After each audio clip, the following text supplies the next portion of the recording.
नमस्कार आशा करुच्ची आपण माने सुस्थ थिबे एवं भलरे थिबे। मन आमर कार्य को कंट्रोल करिथाए, केवल शरीर को नुह आम कार्य को मध्य कंट्रोल करिथाए। ताहा आज वीडियो रे डिटेल भाव में जानिबा किभଳି मन आमर कार्य को कंट्रोल करुच्ची एवं मन द्वारा प्रभावित होई आम कार्य को केमती आमे करुच्ची क्यों मार्ग रे नेउचे आमे जानिबा गोटे स्टोरी माध्यम रे जानिबा। चैनल रे नुआ छन तो सब्सक्राइब करेंगे और अधिक वीडियो टी को शेयर कर देबे। मु सुषमा पाल स्पिरिचुअल टीचर, सुदर्शन क्रिया teacher, yoga and meditation teacher, art of living teacher. मो सहित योग एवं ध्यान करिया पय चाहउछन्ते तो 7676593069 ने मैसेज करेंगे। Our mind is more active than action. कार्य करबा पूर्वरु माइंड काम करबा आरंभ कर दिए। कार्य करुचे ताकू प्रथमे आमर मन चिंता करुचे एवं एते तेजी रे मन चिंता करे जे आमे ताकू एक्शन रे परिणत करिया पे बाध्य होंती। तेनु आमे जहाँ भी काम करुचे ताहा डिपेंड करे आमर सोच उपरे, मन उपरे। माइंड कोन चिंता करुचे। दुईटी बंधु थिले, बहुत घनिष्ठ संपर्क तांकर। दी जण बसी गोटे थर एमती चर्चा करथिले, निजर सुख दुख होतिले। प्रथम बंधु जनक कहला गोटे गुड न्यूज मु सुनिया पे जाउची, मु गोटे बहुत बड़ फार्म हाउस किनुची एवं बहुत बड़ जमी किनुची जहा कि मोर फ्यूचर पाई बहुत भलो हेबो एवं मोर फैमिली पाई मध्ये बहुत भलो हेबो। तो आर जन बंधु जनक या सुनी कहले ना तुमे फार्म हाउस केबे भी किना नाही, काहे कि ना मु गोटे गाई किनिया पे जाउची, गोटे बढ़िया गाई किनिया पे जाउची एवं से गाईटी तुम फार्म हाउस रे पसी सबू तक फसल नष्ट करदेव, खाईदेव एवं आम बंधुत्वर संपर्क रे बाधा आनिब, आम संपर्क तुटी जीव। मोर गाई जेते तुमर फार्म हाउस रे पसी सब नष्ट करिवो, तुमे मते कंप्लेन करिवो, मु तुमको किछि कहिबे, एभली भाबरे आमर संपर्क तुटी जीव। तेणु तुमे आउ फार्म हाउस किन नाही। तो यह शुणी प्रथम बंधु जन कहले ना मु तो फार्म हाउस किनिबी, तुमे तुमर प्लान को कैंसिल कर दियो, तुमे आउ गाई किन नाही, तुमे गाई बदल रे आउ किछि किन, आउ किछि ऊपर इन्वेस्ट कर। तो यह शुणी द्वितीय बंधु जन कहले मु तो ऑलरेडी एडवांस दे सारी ची, गाई आनिबा पई मु डिसीजन भी नै सारी ची, मु मोर डिसीजन को चेंज करि परिबि नाही।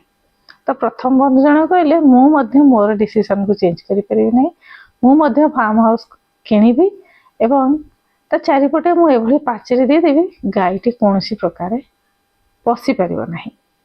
तो द्वितीय बंधु जन कहले आम हाथ रे कोन अछि, गाई किभली भाबरे भी पसी फसल नष्ट करि परिबो, आउ गाई को कंट्रोल करिवा मोर हाथ रे नाही, से केउ उपाय रे पसी फसल खाइ दे पारे।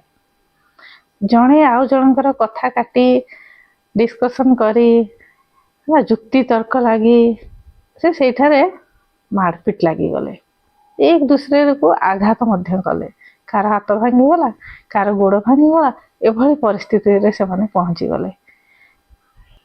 एवं से दुई जण निष्पत्ति नेले आमे जाय गाँर सरपंच को ए विषय रे बतेइबा, गाँर सरपंच जहा डिसीजन नेबे आमे ताहा मानिबा।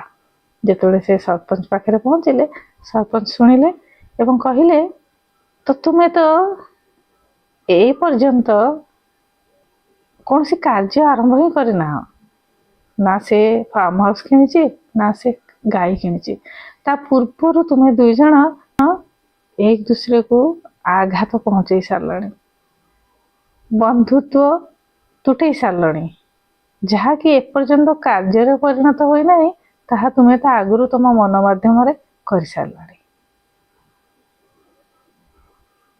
एई होई थाए आम सहित किछि कार्य करिबा पूर्वरु आम मन ता निष्पत्ति नै जाय थाए।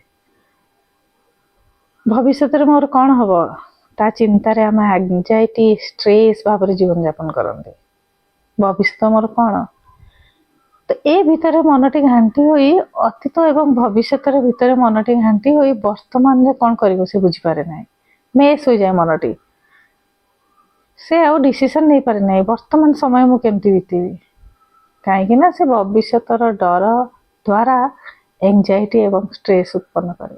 କାହାଣୀରେ ଆମେ ଦେଖିଲେ ଯେଉଁ କାର୍ଯ୍ୟଟି ଏବେ ପର୍ଯ୍ୟନ୍ତ ହୋଇନାହିଁ ତା ପାଇଁ ଲୋକମାନେ ନିଜକୁ କ୍ଷତି ମଧ୍ୟ ପହଞ୍ଚାଇ ପାରୁଛନ୍ତି ମନ ଦ୍ୱାରା। କେବଳ ମନ ତାହା ଚିନ୍ତା କରିଛି, ବିଚାର କରିଛି, ସେଥିପାଇଁ ସେମାନେ ଆକ୍ସନ୍ ମଧ୍ୟ ନେଇଗଲେ ଯେଉଁ କାର୍ଯ୍ୟ ହୋଇନାହିଁ।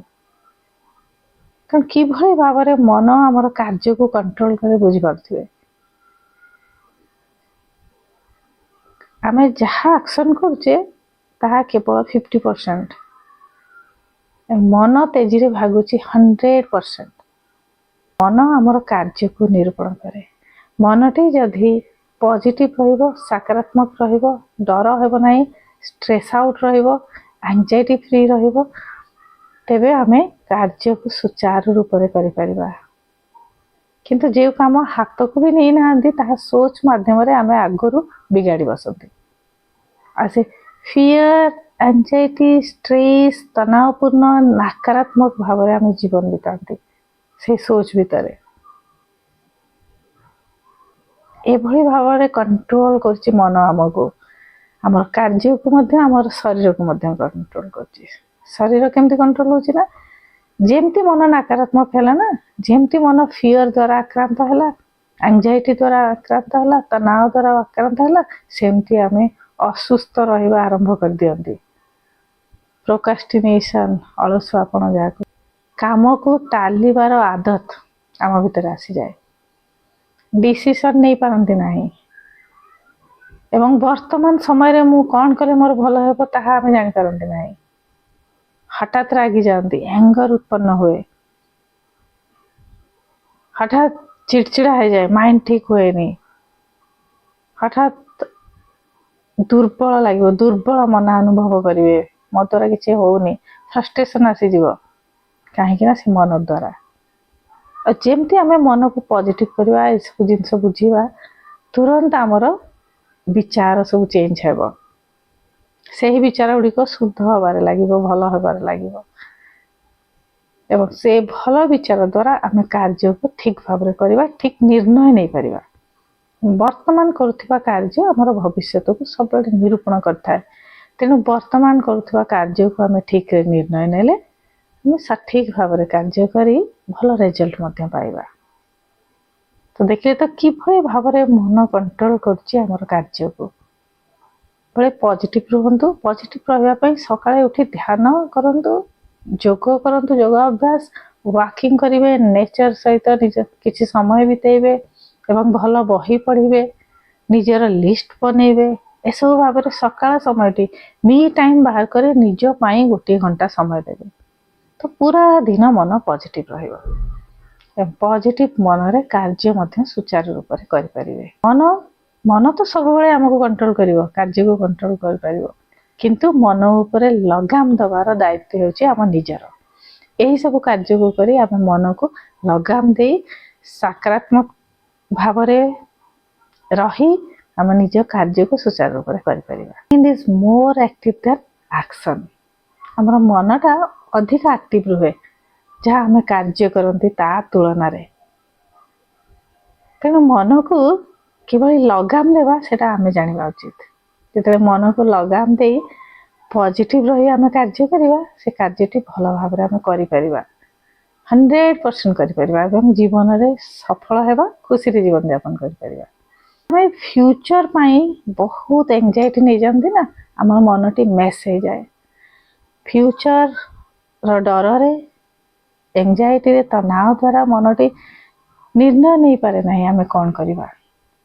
ସେଥିପାଇଁ ଆମର ବର୍ତ୍ତମାନ କରୁଥିବା କାର୍ଯ୍ୟ ଗୁଡ଼ିକ ପ୍ରଭାବିତ ହୁଏ। ବର୍ତ୍ତମାନ ସମୟରେ ଆମେ ଆଉ ସୁଚାରୁ ରୂପରେ ନିଜର ଦାୟିତ୍ୱ, ନିଜର କାମକୁ ଆମେ କରିପାରନ୍ତି ନାହିଁ।